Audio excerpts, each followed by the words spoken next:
So, this is the adventurer I've been reading about in the field reports.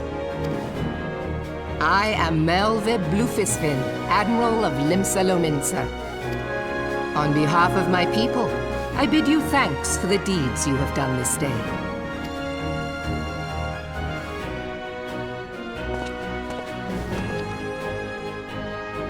A token of our gratitude.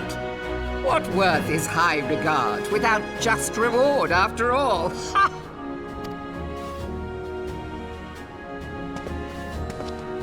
Since you first set foot in our city, my good friend Badaron and Commodore Rayner have taken turns at regaling me with tales of your exploits.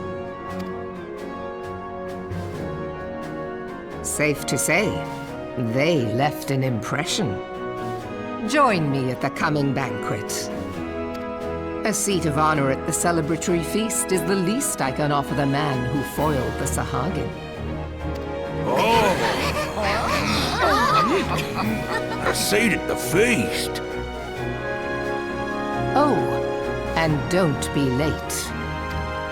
Your fellow guests will be eager to take the measure of their newest hero, and some do not take kindly to being kept waiting.